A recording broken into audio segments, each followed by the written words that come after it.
The boy's heartbeat hammered on the monitor, numbers flashing red like a countdown. 8-year-old Luca Rinaldi lay still in the pediatric ICU, lashes damp against fever-hot cheeks, while a circle of white-coated doctors argued over his chart. Machines hummed, alarms chirped, and in the corridor a black janitor in a Navy uniform quietly pushed his mop, watching the child he was almost certain he could save. Heart rate 180, temp still high. A resident said, voice tight. Culture's negative. Scans clean. Nothing fits. At the foot of the bed stood Luca's father, Marco Rinaldi, the man newspapers called a businessman and the streets called something else. His suit was crumpled, tie loose, hands gripping the rail so hard his knuckles were white. You told me this was the best hospital, he growled. It's been 12 hours. Why is my boy still dying in front of you? Across from him, Dr. Richard Payton adjusted his stethoscope. Mid-40s, perfectly groomed, he carried the calm arrogance of someone who had never been doubted. Beside him, Dr. Amanda Cole's ponytail was pulled so tight it sharpened every line of her face. Mr. Rinaldi, we understand your concern, Payton said smoothly. We've brought in multiple specialists. Complex cases take time. Time is exactly what he doesn't have, Marco snapped. His eyes moved over the white coats, catching the nervous shuffles and quick glances between them. They were afraid, and not just of the illness. Out in the hall, Samuel Sam Brooks paused with his cleaning cart. 67, a little stooped, gray at the temples, he blended into the walls by habit. People looked through him. Tonight, that invisibility felt like a curse. From his spot by the glass, he could see the monitor and hear enough to understand. High fever, strange rash, red eyes without pus, swollen neck, labs that gave no clear answer. The scattered details clicked together in his mind with a speed that surprised even him. Kawasaki, not textbook, but unmistakable if you'd met it before. His fingers tightened on the mop handle. For a moment he remembered another room, another scared family, a younger version of himself in a white coat explaining the same disease. Back then his name had been on the door. People had called him Dr. Brooks. Then came the interviews where everything changed the second he walked in. The letters that praised his knowledge but said he wasn't the right fit. The meeting where a board member said, "Our patients expect a certain image from their physicians," staring right at his skin. Eventually the door had closed for good.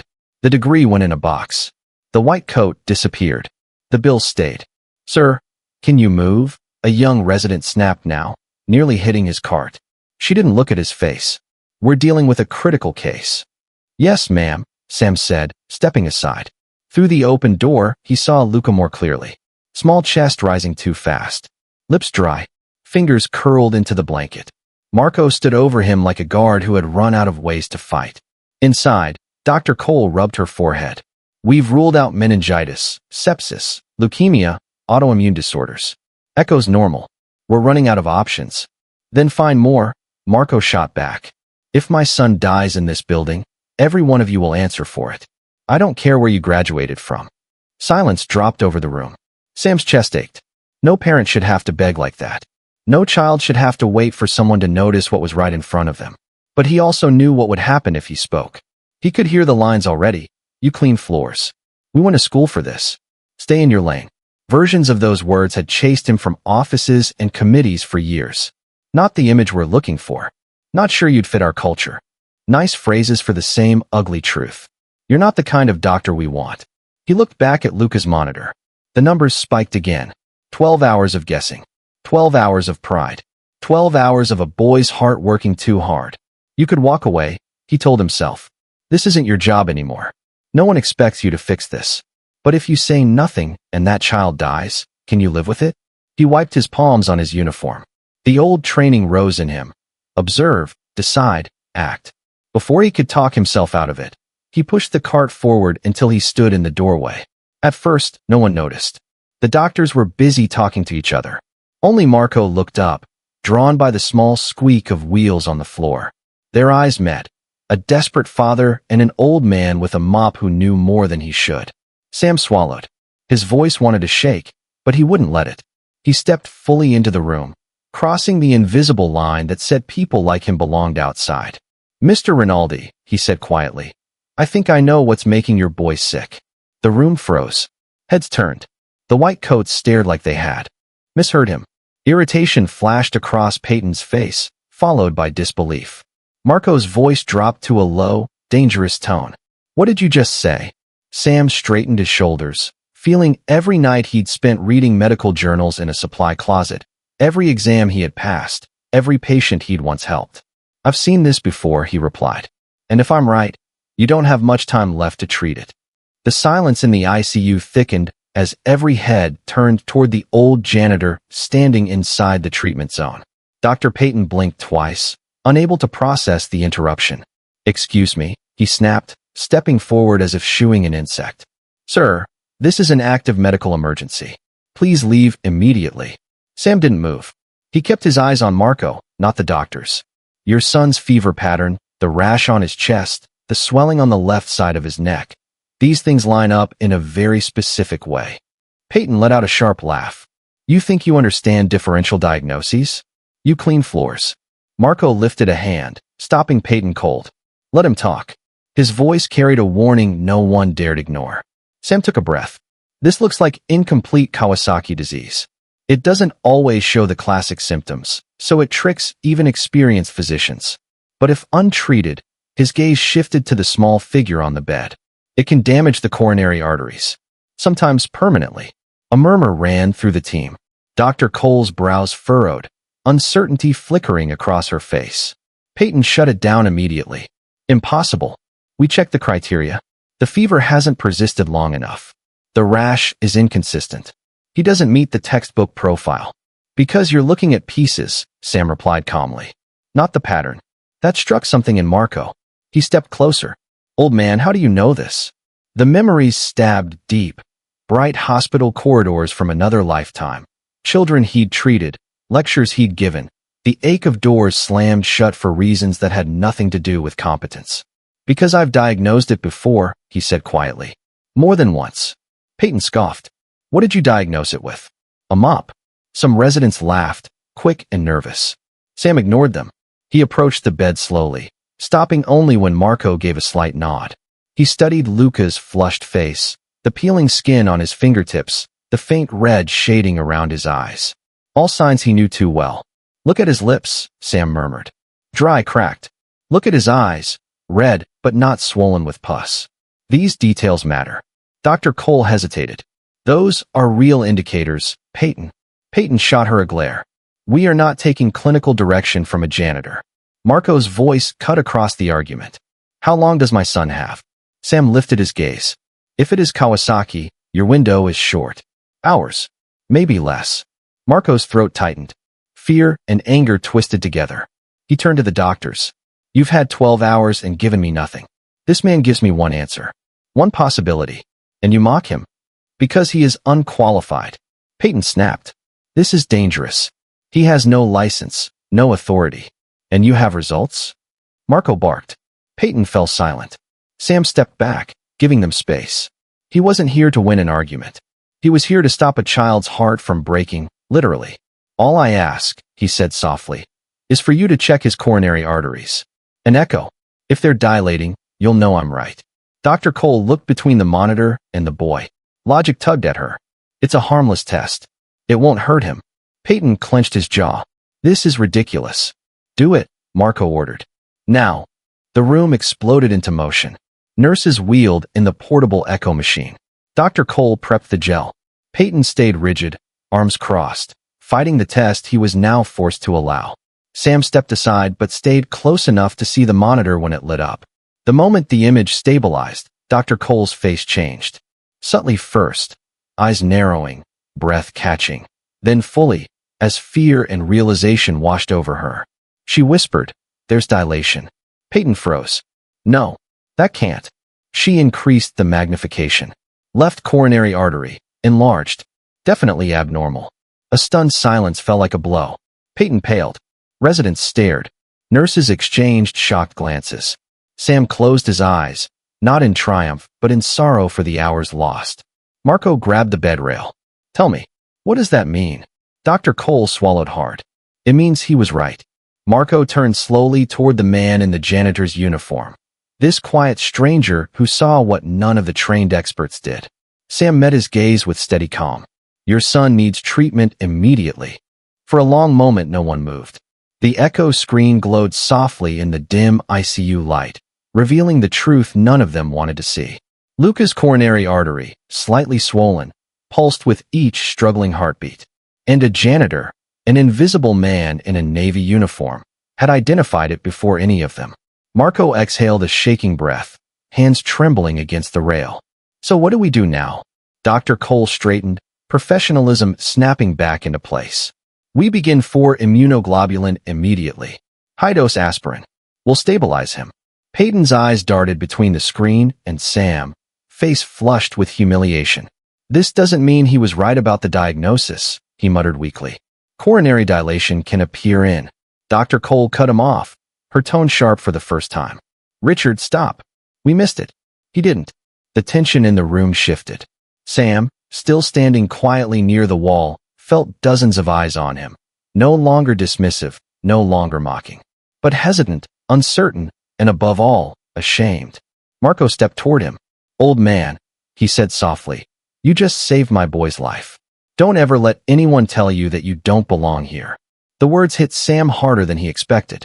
For a moment, he felt something crack inside him. Years of silence. Years of pushing his knowledge down so deep it almost disappeared. He swallowed, voice low. I only want him to live. Dr. Cole nodded quickly, breaking the moment. Let's move. Prep the IVIG. Nurses dispersed, rolling in equipment. Bags of clear medication were hung, tubing primed. One nurse placed a hand on Sam's arm gently. Thank you, she whispered, unable to meet his eyes for long. He nodded back modestly. But Peyton wasn't ready to surrender. He stepped in front of Sam, blocking his path.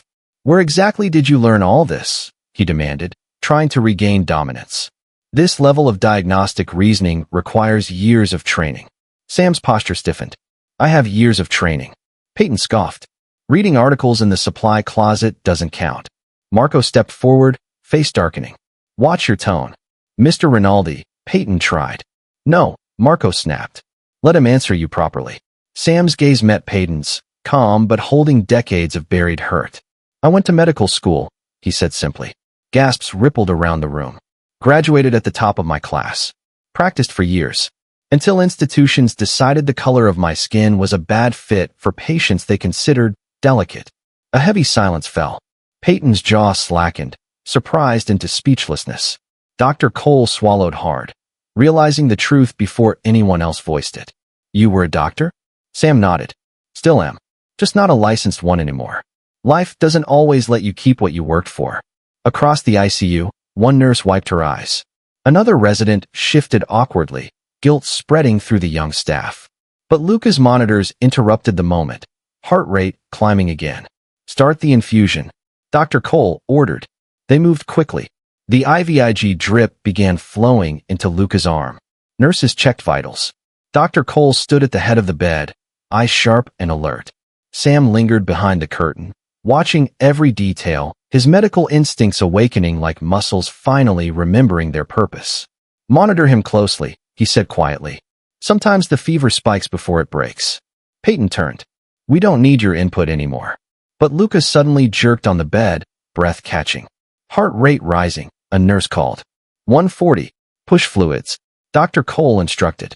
Marco grabbed his son's hand. Luca? Stay with me, buddy. Stay with Papa. Sam stepped forward again, unable to stay silent. Slow the infusion rate. If it rises too quickly, his body may fight the medication. It's standard rate, Peyton protested. Sam raised his voice for the first time. Slow it. And Dr. Cole listened. She adjusted the dial. Slowly, the numbers began stabilizing. Marco looked at Sam as if seeing a miracle happen right before him. How did you know? Sam gave a weary smile. You don't forget how to heal. Not even when the world tries to make you stop. Dr. Cole turned to him. Stay close, she said quietly, without arrogance, without prejudice. We may need your guidance. For the first time in decades, someone inside a hospital said those words to him. He nodded. I'm not going anywhere. Nights settled heavily over the hospital, but inside Luca's ICU room the air buzzed with nervous urgency. Machines beeped in steady rhythm as the IVIG dripped into his small arm. Sam stood near the corner, half in shadow, watching the monitors with the alertness of someone who had spent a lifetime reading vital signs like second language. For a while, everything seemed stable, heart rate hovering near 100, temperature slowly edging downward. But then Luca shifted, his face tightening in silent pain. A soft alarm started flashing yellow. Dr. Cole stepped forward. His blood pressure is dropping again. Numbers flickered dangerously, 85 45ths, 78 40ths. Marco felt his chest seize. No, not again. Peyton hovered near the foot of the bed, tense and helpless. This could be a reaction to the immunoglobulin. We should stop the infusion. Sam shook his head immediately. Stopping it now would set him back even further. His body is still fighting the inflammation. Peyton rolled his eyes. You're guessing? No, Sam replied calmly. I'm remembering. The conviction in his voice silenced the room. Dr. Cole looked from Sam to Luca, torn between protocol and the instinct that had been whispering all night. Trust him. What do you suggest? She asked. Give him a small bolus of fluids, Sam said. Not too much, just enough to raise his pressure. Then slow the infusion slightly. His body will adjust. That's actually reasonable, Cole admitted carefully. Peyton bristled. You can't take orders from Richard. Enough, Cole snapped. We need solutions, not egos. A nurse adjusted the fluid rate. Another slowed the IVIG drip. They watched the numbers anxiously. For a moment, nothing changed. Then slowly, like a rising tide, Luca's pressure climbed. 88 50 92 55ths. Color returned to his cheeks, faint but real. Marco exhaled shakily. Thank God. Sam didn't move.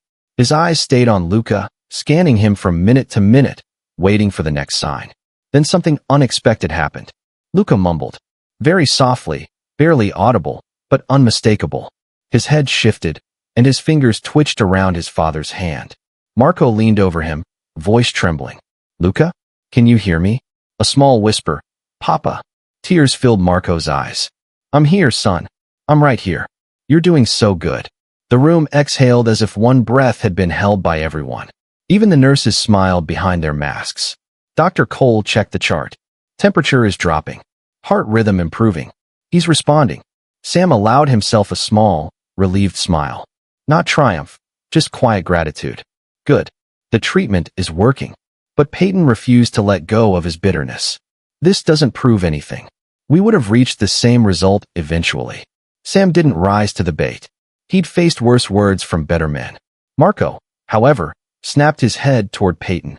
If this man hadn't stepped in, my son would be in cardiac failure right now. You had 12 hours and your pride nearly cost him his life. Peyton stiffened, color draining from his face. Words hovered on his tongue, but wouldn't come. Dr. Cole stepped closer to Sam. You knew this disease better than any of us. How? Where did you practice? Sam hesitated, because the truth carried weight. Memories rose like ghosts. Hospital corridors that never fully accepted him. Interviews where his skin spoke louder than his resume. Years cleaning buildings that once housed his dreams. I was a physician, he said quietly. Internal medicine. Later cardiology. I worked in community hospitals. Did research. Taught.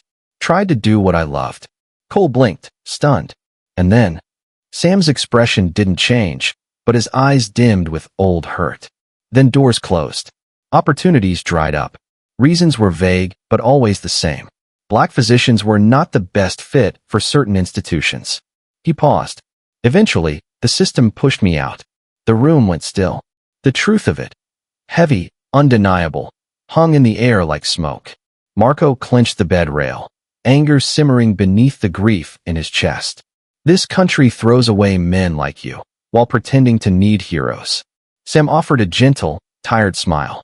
I wasn't thrown away. I just ended up somewhere different than I planned. Dr. Cole's voice softened. You shouldn't be mopping floors. Sam looked at Luca.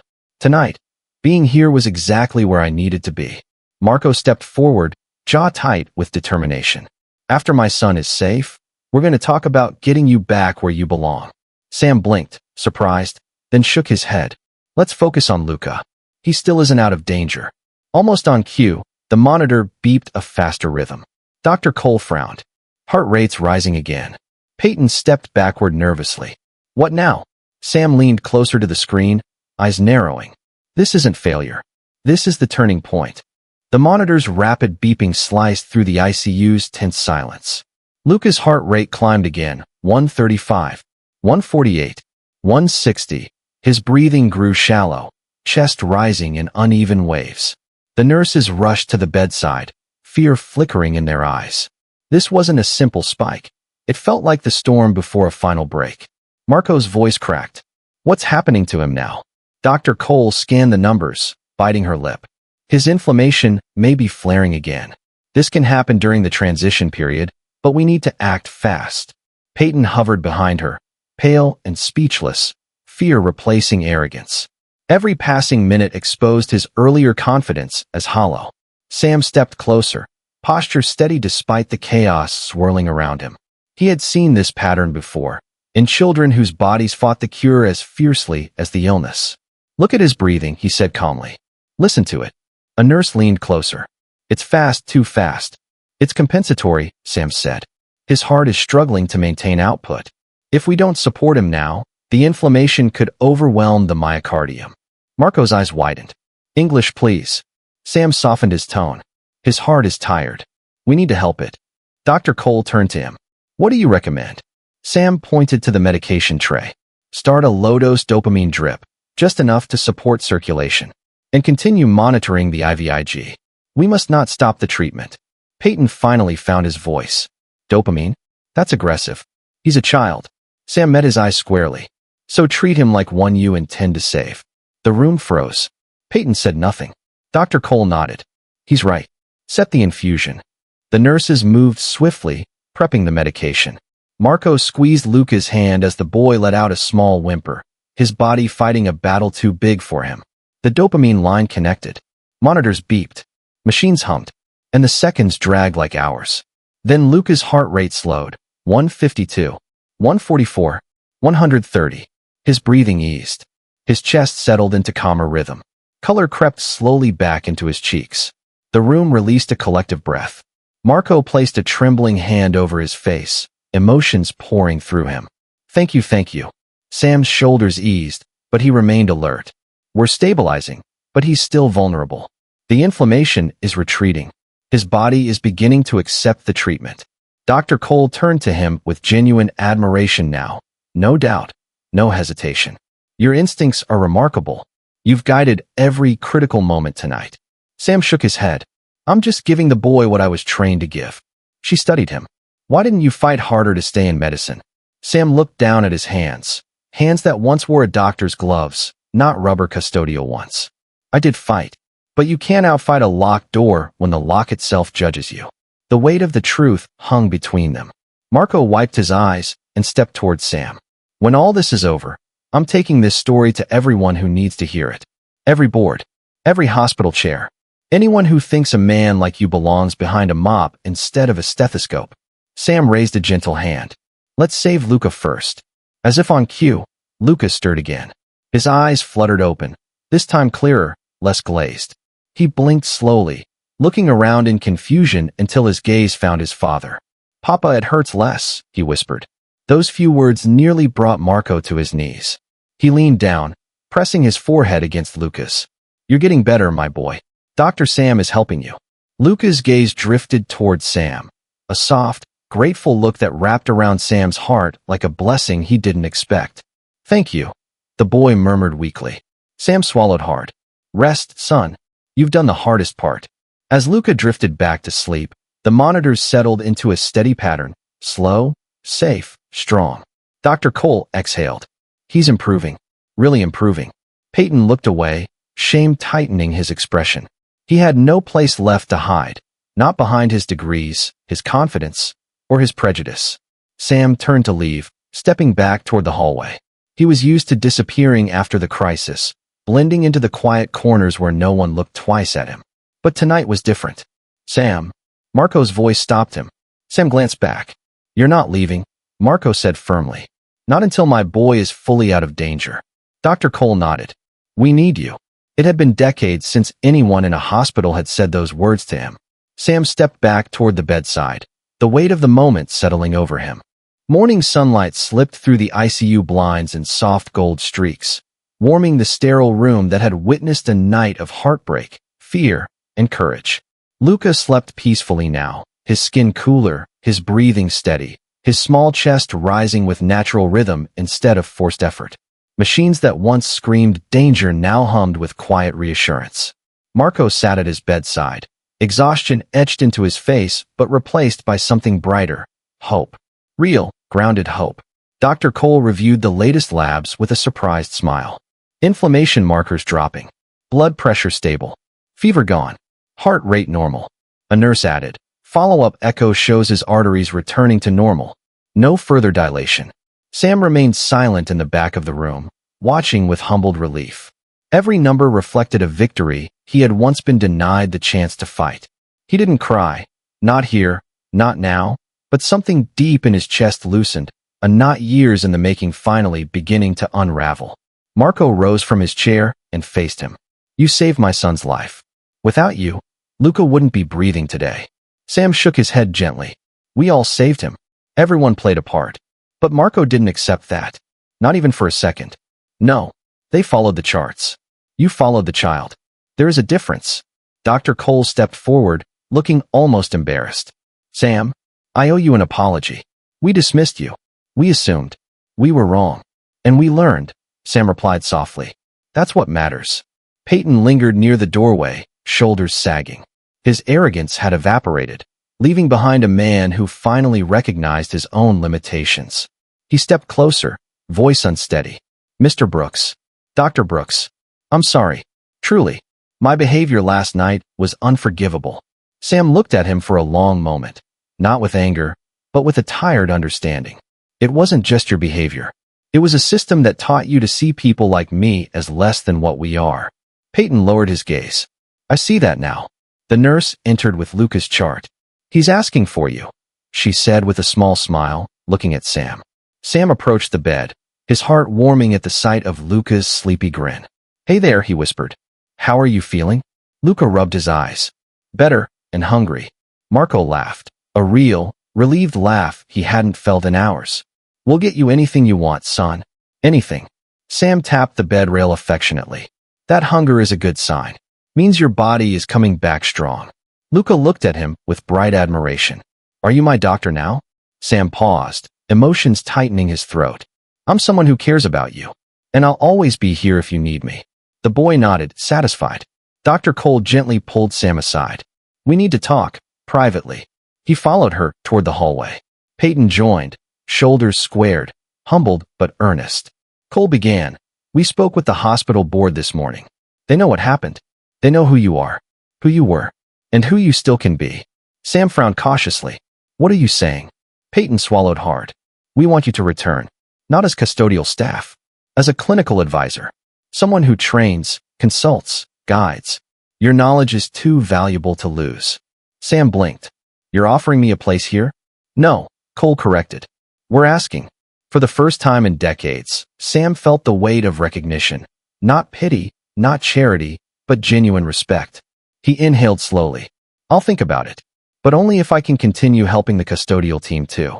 They're part of the hospital's heart. Cole smiled. Then we'll make it work.